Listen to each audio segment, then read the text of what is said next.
नमस्कार मेरे आत्मीय मित्रों, कैसे हैं आप सब। आशा करता हूं आप सभी स्वस्थ और प्रसन्न होंगे तथा लगातार सीख रहे होंगे। मैं Prem, assistant professor, PSMPG college, geography department Kannauj, आपका स्वागत करता हूं अपने YouTube channel @learn geography with Prem में। दोस्तों, इससे पहले वाले वीडियो में हमने जो थॉट का पेपर हम चला रहे हैं उसमें हमने देखा था कि पुनर्जागरण काल क्यों आया यूरोप में।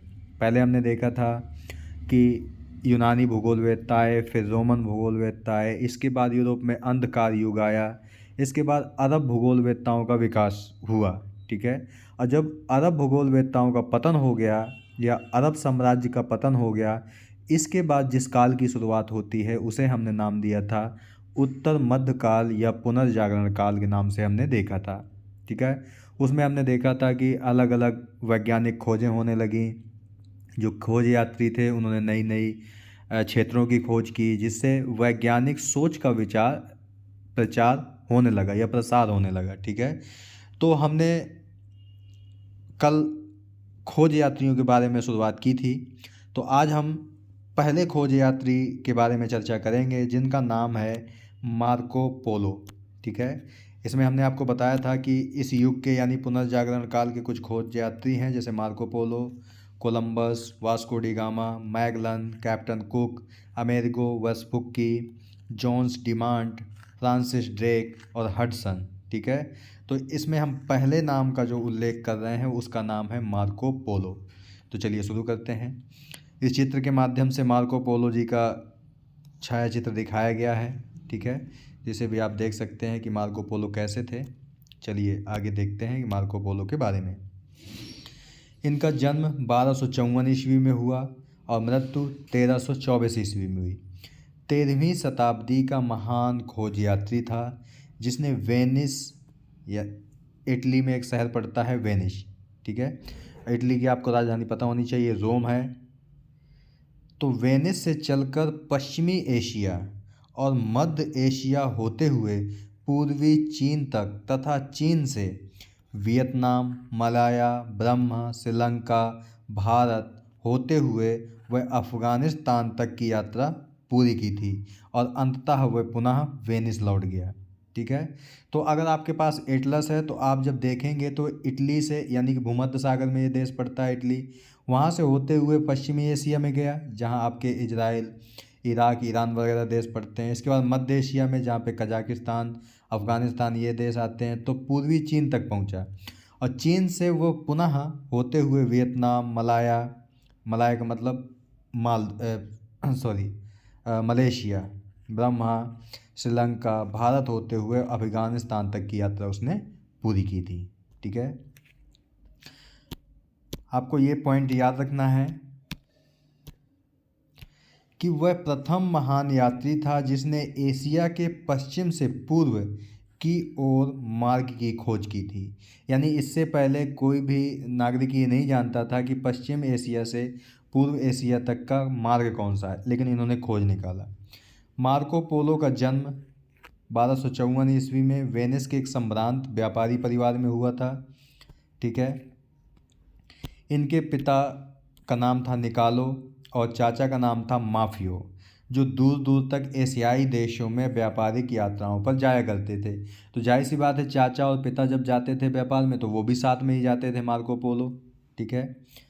17 वर्ष की आयु में मार्को पोलो अपने पिता और चाचा के साथ चीन की यात्रा पर, जहां तत्कालीन शासक कबुलाई कुबलाई खान था। यानी कि जब उनके पिता और चाचा के साथ वो व्यापार पर गए तो उस समय चीन के जो शासक थे उसका नाम था कुबलाई खान, उन्हें आमंत्रित किया था। वेनिस से यात्रा आरंभ करके ये तीनों पहले फ़िलिस्तीन गए और वहाँ से एक्रे यानी कि टर्की पहुँचे। टर्की का पुराना नाम क्या है? एक्रे पहुँचे। लगभग 17 वर्षों तक तीनों यात्री कुबलाई खान के राज्य में रहे। मार्को पोलो को कई बार साम्राज्य के दूरवर्ती प्रदेशों के तथ्यों का पता लगाने के लिए भेजा गया। इससे उसने पूर्वी एशिया से समृद्ध विस्तृत जानकारी प्राप्त कर ली। यानी कहने का मतलब ये है कि जो चीन आपका देश है, अगर आप मैप में देखेंगे आप, तो उसका जो शासक था उस समय कौन था? कुबलाई खान था। तो 17 वर्षों तक ये तीनों रहे, यानी कि चाचा निकालो और जो उनके जो पिताजी थे मार्को पोलो के, निकालो और चाचा जो थे, वो 17 वर्षों तक रहे। तो ये जो शासक हुआ करता था वह इन्हें यानी मार्को पोलो को तथ्यों की खोज के लिए भेजा करता था। तो वह तथ्यों की खोज करने के लिए पूर्वी चीन क्षेत्रों में गए मार्को पोलो जी। तो वहाँ इन्होंने विस्तृत जानकारी प्राप्त कर ली। 1292 के आसपास एक मंगोल राजकुमारी को समुद्र मार्ग से फारस के सम्राट अरगुन खान, उस समय फारस का मतलब जो आपका ईरान है, ठीक है, फारस यानी ईरान के जो सम्राट थे अरगुन खान के पास उनकी सामग्री बनने हेतु भेजना था। कहाँ की राजकुमारी? मंगोल, यानी मंगोलिया की राजकुमारी। ठीक है। तो अगर चीन में आप एटलस में देखेंगे तो चीन के जस्ट ऊपर ही मंगोलिया पड़ता है। तो मंगोलिया की जो राजकुमारी थी उसे समुद्री मार्ग से ईरान, इस फारस यानी ईरान के सम्राट के पास यानी अरगुन खान के पास उनकी सामग्री यानी कि उनको महारानी बनाने के लिए भेजना था। सम्राट कुबलाई की अनुमति से मार्को पोलो भी अपने पिता और चाचा सहित उस जहाजी बेड़े के साथ अपने ग्रहोन्मुख यात्रा पर चल पड़ा। ठीक है। वह जहाजी बेड़ा वियतनाम, अनेक द्वीपों तथा मलाया प्रायद्वीप होते हुए सुमात्रा द्वीप पर पहुंचा, जहां विपरीत दक्षिण पश्चिमी मानसूनी हवाओं से बचने के लिए लगभग 5 महीने रुकना पड़ा। ठीक है। इस चित्र के माध्यम से मार्को पोलो का जो पूरा यात्रा है उसे दिखाया गया है। आप एटलस में भी देख सकते हैं। देखिए आपका ये इटली का एक शहर है वेनिस से होते हुए वे भूमध्य सागर में प्रवेश करते हुए और फिलिस्तीन, ईरान, ठीक है, होते हुए अफ़गानिस्तान पार करके वो चीन पहुंच गए, यानी पीकिंग। चीन की जो राजधानी है वर्तमान में बीजिंग है, लेकिन पुराना नाम उसका पीकिंग ही था। ठीक है। इसके बाद वो चीन में 17 वर्षों तक रहे। इसके बाद वह मंगोल की राजकुमारी को ईरान भेजना था उन्हें। ठीक है। किस लिए? महारानी बनने के लिए। इसलिए वो पूर्वी भाग से यानी कि जलीय मार्ग से होते हुए, जिसमें हमने देखा वियतनाम, मलाया, सुमात्रा और श्रीलंका, ठीक है, फिर भारत होते हुए वो ईरान पहुंच गए। ये पूरा यात्रा वृत्तांत था। ठीक है। तो इस चित्र में भी आप समझ सकते हैं। वह जहाजी बेड़ा निकोबार द्वीपों से होकर श्रीलंका, भारत के पश्चिमी तट और फारस के तट से होता हुआ अंततः होर्मुज पहुंचा। यहाँ पर मैं आपको बता दूं दोस्तों कि होर्मुज एक जलसंधि है जो फारस की खाड़ी और अरब सागर को जोड़ती है। तो ये भी आप याद रखेंगे। होर्मुज पहुंचा। वहाँ से मार्को पोलो यूरोप के लिए रवाना हुआ और कुस्तुनतुनिया होते हुए 1295 में वेनिस वापस लौट गया। ठीक है। कुस्तुनतुनिया आपका तुर्की का एक शहर है। आप देख सकते हैं कि वो होर्मुज यहाँ पहुँचे, होर्मुज से फिर वो वापस होते हुए पुनः वेनिस लौट गए। उस समय वेनिस और जिनोवा के बीच युद्ध चल रहा था। ठीक है। आपको पता है कि जिनेवा स्विट्ज़रलैंड का एक शहर है, तो उस समय राज्य हुआ करता था। तो वेनिस और जिनेवा के बीच युद्ध चल रहा था। मार्को पोलो को एक समुद्री बेड़े का कमांडर बनाकर भेजा गया, जहां उसे बंदी बनाकर जेल भेज दिया गया। जेल में रहकर मार्को पोलो ने फ्रांसीसी भाषा में एक पुस्तक लिखी। तो ये आपको याद रखना है कि जब वो जेल में थे तो मार्को पोलो जी ने फ्रांसीसी भाषा में एक पुस्तक लिखी जिसका नाम था विभिन्न साहसों की पुस्तक, यानी बुक ऑफ वेरियस इंटरप्राइजेज। तो ये बुक आपको याद रखनी है, क्योंकि आपसे पूछा जा सकता है कि मार्को पोलो ने जेल में रहकर कौन सी पुस्तक लिखी थी। तो विभिन्न साहसों की पुस्तक यानी बुक ऑफ वेरियस इंटरप्राइजेज लिखी थी, जो किस भाषा में थी? फ्रांसीसी भाषा में थी। ठीक है। उसकी एक दूसरी पुस्तक भी आई, द मिलियन। दूसरी पुस्तक का नाम क्या था? The million. और इसका जब अंग्रेजी भाषा में अनुवाद हुआ तो इसको जाना गया मार्को पोलो की यात्राएं, the travels of Marco Polo के नाम से प्रकाशित हुई। ठीक है दोस्तों, तो ये कुछ जानकारियाँ थी मार्को पोलो जी के बारे में, तो उसे आप याद रखिए। कहाँ से उन्होंने यात्रा शुरू की थी? तो वेनिस से शुरू की थी। जब आप एटलस में एक बार देख लेंगे इसे कि उन्होंने कहाँ से यात्रा शुरू की है और कहाँ तक धीरे धीरे गए हैं, तो ये आपको यात्रा इनका पूरा वृत्तांत याद हो जाएगा। ठीक है, जैसे इसमें भी अगर देखें आप तो वेनिस से उन्होंने शुरू किया और भूमध्य सागर से होते हुए ईरान, अफ़गानिस्तान से होते हुए वे चीन पहुँचे। यहाँ से उन्होंने मंगोल की राजकुमारी को उन्हें लेकर के जाना था ईरान के शासक के पास। तो इसके बाद वह वियतनाम, मलाया, सुमात्रा, श्रीलंका, भारत के पश्चिमी तट होते हुए हॉर्मुज पहुँचे और हॉर्मुज से वह पुनः वेनिस लौट गए। ठीक है, तो ये आपको आसानी से चीज़ें याद हो जाएंगी। इसके बाद अगले जो खोज यात्री हैं उनका नाम है क्रिस्टोफर कोलंबस, जिसका नाम आपने सुना भी होगा। ये अमेरिका के अन्वेषक के रूप में प्रसिद्ध क्रिस्टोफर कोलंबस का जन्म 1491 में हुआ था और इनकी मृत्यु 1506 में हुई थी। का जन्म इटली के जिनोवा नगर में हुआ था। ठीक है, तो ये आपको याद रखना है, इटली के जिनोवा नगर में इनका जन्म हुआ था और इन्होंने ही अमेरिका की खोज की थी। ये हम आगे भी बात करेंगे। लगभग 25 वर्ष की आयु में वह लिस्बन यानी पुर्तगाल में बस गया और अपने भाई के साथ रहने लगा जो एक मानचित्रकार था। ठीक है, देखिए अब आपको याद रखना है कि उनका जन्म कहाँ पे हुआ था क्रिस्टोफर कोलंबस का, तो इटली के जिनोवा नगर में हुआ था। ठीक है, इसके बाद वह इस क्षेत्र को छोड़कर लिस्बन यानी पुर्तगाल में जाकर बस गए। पुर्तगाल की राजधानी आपकी लिस्बन है। ठीक है, तो लिस्बन में जाकर बस गए और अब उनका भाई मानचित्रकारी था, उन्हीं के साथ रहने लगे ये। लिस्बन में रहते हुए कोलंबस ने नौ संचालन और मानचित्रांकन में काफ़ी अनुभव प्राप्त कर लिया। ठीक है, यानी कि वह अच्छे नाविक थे और मानचित्रांकन तो उन्होंने अपने भाई से ही सीख लिया क्योंकि उनके भाई अच्छे मानचित्रकार थे। इस चित्र में आपको क्रिस्टोफर कोलंबस का चित्र दिखाया गया है, इसी भी आप देख लीजिए। आगे देखते हैं। उसने अगले कुछ वर्षों में आइसलैंड, मदीरा यानी कि मैडिरा द्वीप है आपका 1478 में, और अफ्रीका के पश्चिमी तट 1483 की समुद्री यात्राएं भी की। कोलंबस पियरे द एली की पुस्तक इमेजियो मुंडी से काफ़ी प्रभावित था। तो ये आपको याद रखना है कि इमेजियो मुंडी किसकी पुस्तक है, तो पियरे द एली की है। ठीक है, जिसमें यह बताया गया था कि पृथ्वी गोलाकार है और पृथ्वी के सभी सागरीय भाग परस्पर जुड़े हुए हैं। ठीक है, यानी कहने का मतलब ये है कि अगर पृथ्वी गोल है और वह पृथ्वी के सभी सागरीय भाग आपस में जुड़े हुए हैं, तो अगर अब आपको याद रखना है कि कोलंबस नाविक थे, तो अगर नाविक में अपनी नाव उतार दी जाए तो वह कहने का मतलब है कि जल के साथ अगर चलते जाएंगे तो उनको कभी किनारा नहीं मिलेगा। कहने का मतलब यही, क्योंकि सब जुड़े हुए हैं।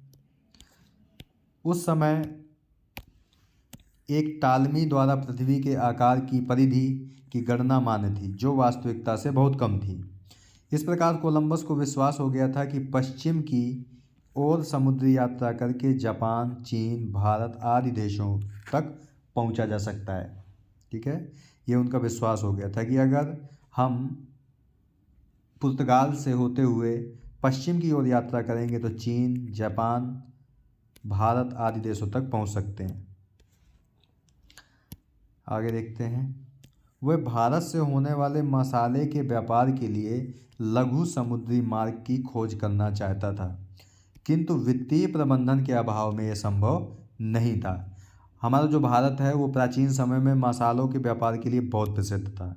ठीक है, तो कोलंबस मसाले के व्यापार की, चूँकि आपको पता है कि पुर्तगाल यूरोप का देश है, तो यूरोप यानी कि अपने देश को कम कीमत पर, कम लागत पर भारत से मसाला प्राप्त हो, इसके लिए वो क्या करना चाहता था, व्यापार के लिए लघु समुद्री मार्ग की खोज करना चाहता था, लेकिन क्या था, वित्तीय प्रबंधन का अभाव था। उसकी इस साहसिक अभियान की योजना जानने पर स्पेन की सामग्री इसाबेला, ये आपको याद रखना है कि जब उन्होंने सुना इसाबेला ने जो कि स्पेन की सामग्री थी, तो उन्होंने कोलंबस की इस अभियान के लिए पूरी सहायता प्रदान की। ठीक है, कोलंबस अपने 90 नाविकों के साथ, यानी अपना तो था ही, 90 और उसके नाविक थे साथ में, 3 अगस्त 1492 को स्पेन के पालोस समुद्र पत्तन से भारत के लिए प्रस्थान किया उसने। ठीक है, यहाँ आपको याद रखना है कि कोलंबस का जन्म कहाँ हुआ था, तो इटली में हुआ था। वो रहने कहाँ लगा था, पुर्तगाल में रहने लगा था। ठीक है, और उसकी मदद किसने की, तो स्पेन की महारानी इसाबेल ने मदद की। तो वह किस बंदरगाह से निकला था भारत की खोज के लिए, ये भी आपसे पूछा जाता है।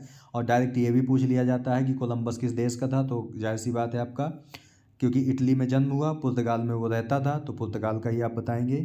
ठीक है, तो उसने किस देश से यात्रा शुरू की, स्पेन के पालोस समुद्र पत्तन से उसने अपनी यात्रा प्रारंभ की थी। कब, 3 अगस्त 1492 के लिए। ठीक है, उसके जहाजी बेड़े में सांता मारिया और 2 अन्य छोटे जहाज पिंटा और नीना भी सम्मिलित थे।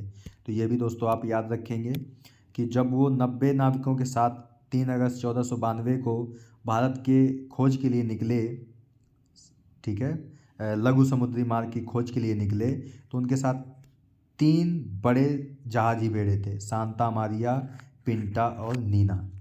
ठीक है, वह कनारी द्वीप से होते हुए पश्चिम की ओर आगे बढ़ता गया। 12 अक्टूबर 1492 को वह बहामा के वाल्टिंग द्वीप पहुंचा। वहां से दक्षिण की ओर अनेक द्वीपों की खोज की, जिनका नाम पश्चिमी द्वीप समूह रखा गया। तो यानी आपसे कोई पूछे कि पश्चिमी द्वीप समूह की खोज किसने की थी, तो वो किसने की थी, कोलंबस ने की थी। दोस्तों आपको इसको पढ़ते समय एटलस अगर आप अपने पास रखते हैं तो बहुत सारी चीज़ें, बहुत सारे द्वीप आपको जानकारी में आ जाएंगे तुरंत। ठीक है, तो पश्चिमी द्वीप समूह रखा गया। वहाँ से वह उत्तरी क्यूबा तट से होता हुआ हिस्पेनियोला यानी हैती पहुँचा। वहाँ बस्ती बसाने के उद्देश्य से 44 साथियों को छोड़कर कोलंबस ने स्वदेश के लिए प्रस्थान किया। उनके साथ कितने गए थे, 90 गए थे। 90 में से उसने 40 कहाँ पे छोड़ दिए, हैती में छोड़ दिए। क्यों, ताकि वे बस्ती बसा सकें वहाँ पर, और इसके बाद बाकी को लेकर के वो वापस हो गया। कोलंबस का विश्वास था कि उसने भारत के लिए समुद्री मार्ग की खोज कर ली है, क्योंकि वेस्ट इंडीज को ही वह भारत समझ रहा था। ठीक है, कोलंबस 15 मार्च 1493 को वापस पालोस पहुंचा। पालोस कहाँ था, स्पेन का एक बंदरगाह था, ये भी आपको याद रखना है। तो वह 15 मार्च 1493 को पुनः पालोस पहुंचा, जहां उसकी सफलता से उत्साहित नागरिकों और सरकार ने उसका जोरदार सत्कार किया, सम्मान किया। आगे देखते हैं। 24 सितंबर 1493 को कोलंबस पश्चिमी द्वीप समूह के लिए दूसरी यात्रा पर निकल पड़ा। अब की बार वह 17 जलयान और लगभग 1500 व्यक्तियों और प्रभुत मात्रा में यानी अधिक मात्रा में खाद्य व अन्य सामग्रियों को लेकर के निकला था। ठीक है, जबकि पहली बार उसके साथ जलयान कितने थे, 3 थे, जिसका हमने नाम ऊपर बताया आपको, मारिया, सांता मारिया, पिंटा और नीना थे। और उस बार 90 नाविक थे, इस बार 1500 नाविकों को लेकर के वो आगे बढ़ा। Dominica, Marie, Galante, Guadeloupe, Antigua, Santa Cruz, Puerto Rico, वर्जनी आदि द्वीपों का पता लगाते हुए वह पुनः हिस्पेनियोला यानी हैती पहुंचा, किंतु वहां बस्ती बसाने में असफल रहा और पास के एक अन्य द्वीप पर प्रथम यूरोपीय बस्ती बसाया, जिसका नाम अपनी सामग्री के नाम पर इसाबेला उसने रख दिया। ठीक है, तो प्रथम यूरोपीय बस्ती उसने बसाई जिसका नाम इसाबेला रखा गया। पश्चिम की ओर यात्रा करते हुए वह क्यूबा पहुंचा और उसे ही वह एशिया महाद्वीप की मुख्य भूमि मानने लगा। यानी दूसरी बार भी उसकी गलती हुई। पहली बार उसने वेस्ट इंडीज को भारत माना, दूसरी बार उसने क्यूबा को एशिया महाद्वीप की मुख्य भूमि माना था। इसके पश्चात वह स्वदेश लौटा और मार्च 1496 को स्पेन पहुंच गया। स्पेन में 2 वर्ष रुकने के पश्चात कोलंबस ने तीसरी समुद्री यात्रा पर पहले से अधिक दक्षिण के पश्चात कोलंबस ने तीसरी समुद्री यात्रा पर पहले से अधिक दक्षिण के लिए प्रस्थान किया और ट्रिनिडाड और ओरिनोको नदी के मुहाने पर पहुंचा। ठीक है, तो अगर आप एटलस में इन स्थानों को देखते चलें तो बहुत ही अच्छा होगा। ट्रिनिडाड और ओरिनोको नदी के मुहाने तक की यात्रा की और हैती लौट आया। यात्रा की और हैती लौट आया, जहां उसे स्थानीय विद्रोह और विश्वासघात का सामना करना पड़ा। ठीक है दोस्तों, इस चित्र के माध्यम से कुछ द्वीपों को दिखाया गया है, जिसे भी आप देख सकते हैं। जैसे यहाँ पे बहामास दिखाया गया है, वह पहले बहामास ही पहुँचा था। यहाँ पे क्यूबा दिखाया गया है, ये आपका हवाना है, क्यूबा की राजधानी हवाना है। ये सैंटिगो है, जमैका है, डोमिनिको रिपब्लिक है। ये आपका हैती है, जहाँ पर बार बार वो पहुँच रहा था, हैती। ठीक है, ये प्यूर्टो है आपका। ठीक है, तो ये आप जब देख करके और उसे पढ़ते जाएंगे और देखते जाएंगे तो ये और आसानी से याद हो जाएंगे आपको। ठीक है, अरूबा है, बारबाडोस है, ठीक है, डोमिनिका है आपका, अंगुलिया है। ठीक है, तो ये बहुत सारे आपके छोटे छोटे द्वीप पड़ते हैं और इन्हीं द्वीपों को मिला करके आपका पूरा वेस्ट इंडीज बनता है, यानी पश्चिमी द्वीप समूह बनता है। तो ये भी आप याद रखेंगे।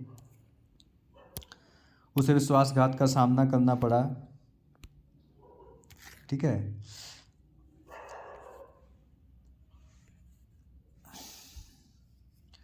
जब विश्वासघात का सामना करना पड़ा तो उसे फिर बंदी बनाकर स्पेन ले जाया गया, किंतु उसके पूर्ववर्ती कार्यों पर विचार करते हुए सामग्री इसाबेला ने उसे क्षमा कर दिया। ठीक है, क्योंकि पुराने उसने अच्छे काम किए थे, कई खोजें की थी, तो इसलिए उसे छोड़ दिया गया। ठीक है, एशिया के समुद्री मार्ग की खोज में कोलंबस चौथी समुद्री यात्रा 9 मई 1502 पर आरंभ किया। यानी उसने भारत की खोज के लिए 4 बार प्रयास किया। लास्ट बार कितना, कब, 9 मई 1502 में किया उसने। और होंडुरास की खोज की करते हुए पनामा जा पहुंचा। अनेक कठिनाइयों के कारण वहां से कोलंबस 1504 में वापस स्पेन लौट आया। जब तक सामग्री जो स्पेन की थी, इसाबेल की मृत्यु हो चुकी थी, वह अर्थाभाव में यानी धन के अभाव से पीड़ित और बीमार रहने लगा कोलंबस, और 2 वर्ष पश्चात 1506 में कोलंबस की मृत्यु हो गई। उसका जीवन कठिन परिश्रम और जोखिम से परिपूर्ण था। वह भारत की खोज करने निकला था, लेकिन वह भारत तो नहीं पहुंचा, किंतु नए संसार यानी अमेरिका की खोज उसने की, करने में सफल रहा और विश्व प्रसिद्ध हो गया। ठीक है, तो अमेरिका की खोज या नई दुनिया की खोज किसने की थी, तो क्रिस्टोफर कोलंबस ने की थी 1492 में, क्योंकि पहली बार वह उसने 1492 में यात्रा प्रारंभ की थी। और कहाँ से प्रारंभ की थी, स्पेन के पेलोस बंदरगाह से प्रारंभ की थी। ठीक है, इस चित्र के माध्यम से कोलंबस की चारों यात्राओं को दिखाया गया है, इसमें भी आप देख सकते हैं। ठीक है, प्रथम यात्रा स्पेन के पालोस बंदरगाह से होते हुए वो कहाँ पहुँचा था, बामास पहुँचा था।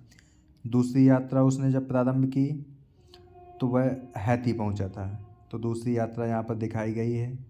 तीसरी यात्रा दिखाई गई है आपको, ये रही तीसरी यात्रा। ठीक है, चौथी यात्रा दिखाई गई है ये, वह और दक्षिण की ओर खिसका और क्यूबा पहुँचा। फिर इसके बाद होंडुरास, पनामा की खोज की उसने। तो इस चित्र के माध्यम से आपको दिखाने की कोशिश की गई है उसके यात्रा के मार्ग को। ये आपका अटलांटिक महासागर है, ये उत्तरी अमेरिका महाद्वीप है। ठीक है, ये दक्षिण अमेरिका महाद्वीप है, ये ट्रिनिडाड है आपका, केप वर्डे द्वीप है, कनारी द्वीप है आपका, ओजोस द्वीप है, ये सारे द्वीप भी आपसे दोस्तों पूछ लिए जाते हैं कि ओजोस द्वीप, कनारी द्वीप, केप वर्डे द्वीप, ट्रिनिडाद द्वीप ये किस महासागर में है, तो ये अटलांटिक महासागर में। जीआईसी का जो एग्ज़ाम हुआ था प्री, उसमें केप वर्डे द्वीप को पूछा गया था कि ये किस महासागर में है, तो ये आपका अटलांटिक महासागर में। तो ठीक है, तो ऐसे आप याद रख सकते हैं। ये अफ्रीका महाद्वीप है आपका, ये यूरोप है, ये स्पेन देश है, स्पेन के पश्चिम में ही यहाँ पर पुर्तगाल है आपका। ठीक है, ये आपका इटली देश है, तो ये भी आप याद रखेंगे। एटलस से आप जब पढ़ते हैं ज्योग्राफी को तो और आसानी से आपको चीज़ें याद हो जाती हैं। ठीक है, ठीक है दोस्तों, तो आज यहीं तक बात करते हैं हमने बात की आपसे आज मार्को पोलो और उसकी यात्राओं के बारे में, क्रिस्टोफर कोलंबस की बात की और उनकी यात्राओं पर भी बात की। इस वीडियो से संबंधित जो पीडीएफ है आपका और पिछले वीडियो से संबंधित जो पीडीएफ है, आपको इस वीडियो के डिस्क्रिप्शन बॉक्स में उसका लिंक दे दिया जाएगा, जहां से डाउनलोड करके आराम से आप पढ़ सकते हैं। ठीक है दोस्तों, तो अगर ये वीडियो आपको अच्छा लगे तो वीडियो को लाइक, शेयर और कमेंट करें, चैनल को भी सब्सक्राइब करें और साथ ही साथ बेल आइकन का बटन भी दबा दें, ताकि आने वाले वीडियो की नोटिफिकेशन आपको मिलती रहे। मिलते हैं आपसे नेक्स्ट वीडियो में एक नए खोज यात्रियों के साथ। तब तक के लिए हमेशा प्रसन्न रहिए, खुश रहिए, मुस्कुराते रहिए, कभी अपनों के लिए तो कभी अपने लिए। धन्यवाद। जय हिंद दोस्तों।